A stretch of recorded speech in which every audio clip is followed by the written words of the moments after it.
सुन लो, समाज बदल रहा है, संस्कृति बढ़ रही है, समय बदल रहा है, तकनीकी बढ़ रही है और इनके कारण हमारी जीवन शैली पे काफी प्रभाव पड़ रहे हैं। लेकिन इसका मतलब यह तो नहीं कि हमारी संस्कृति कमजोर होती जाए।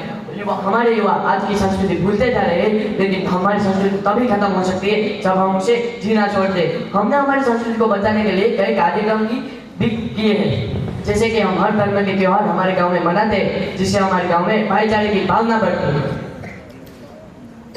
और पंडित जी, हमारे गांव में युवा के लिए सांस्कृतिक अवसर लगभग शून्य ही हो गए। हमारे युवा के अंदर प्रतिबद्ध है, लेकिन क्या कोई सांस्कृतिक मंच बनाए गए हैं? नहीं। आज की स्थिति वैसी है जैसे पहले हुआ करती थी। मंच है लेकिन वो भी पुराने। कोई सांस्कृतिक कार्यक्रम आयोजित किए गए हैं, कोई कलाकार को प्रोत्साहन किए गए हैं। सत्य तो यह है कि युवा को सिर्फ आश्वासन मिलता है, युवा को सिर्फ आश्वासन मिलता है, अवसर तो कभी मिलते ही नहीं, अवसर तो कभी मिलते ही नहीं। पुरानी नींव पर नया निर्माण, इससे नहीं होगा हमारा गाँव महान। गाँव ये आपसे पूछ रहा है कि मंच क्यों नहीं है, सांस्कृतिक कार्यक्रम क्यों नहीं हो रहे, कलाकारों को प्रोत्साहन क्यों नहीं दिया जा रहा? अगर इनका जवाब नहीं है ना, तो हमने प्रयास किए, ऐसे वाक्य मत बोलना कीजिए, क्योंकि प्रयास मिलता है, वाहनों से नहीं मिलता। हमारा अंतिम संदेश बस इतना ही है कि हम युवा साफ कह रहे हैं कि संस्कृति बचेगी तो नेतृत्व जगेगा। अगर पंचायत के पास अभी भी नहीं बनती तो हम गाँव वाले आपकी खामोशी का हिसाब जरूर लेंगे, हम गाँव वाले आपको खामोशी का हिसाब जरूर लेंगे। धन्यवाद। इन्होंने अभी भी कहा कि हमारे गांव में कोई सांस्कृतिक मंच नहीं, तो हमारे गांव का सांस्कृतिक खोल क्या है, जहाँ पर युवाओं को प्रशिक्षण देते, जिसके कारण वो कला में आगे बढ़ सकते और उन्हें हम मंच प्रदान करते हैं, जिसके कारण उनकी कला दब नहीं जाए, उनकी कला दब न जाए।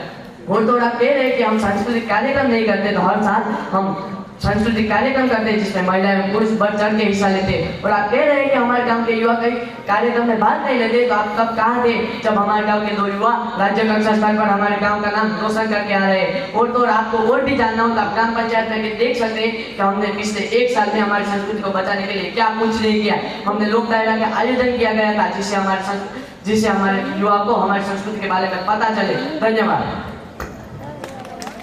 पिछली सभाओं की तरह हमारी बातों को नजरअंदाज न करें और इस पर गंभीर कदम उठाए गए, और क्योंकि आज हमारे गांव बदलेगा तो आने वाला हमारे गांव का भविष्य भी बदलेगा। धन्यवाद।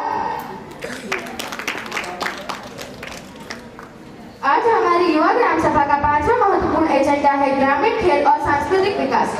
स्वस्थ शरीर ही स्वस्थ मन का वास होता है और हमारी संस्कृति हमारी पहचान है। आइए हम सब मिलकर अपने गांव को खेल और संस्कृति के क्षेत्र में अग्रणी बनाने की योजना बनाएं। सरपंच जी, हमारे गांव के खेल के मैदान की स्थिति बहुत खराब है एवं हमारे गांव में खेल की सामग्री भी उपलब्ध नहीं है, जिससे हमारे गांव के युवा का समय बर्बाद हो रहा है। इसलिए हमें हमारे गांव के खेल के मैदान अच्छे करवाने चाहिए या नहीं करवाने चाहिए?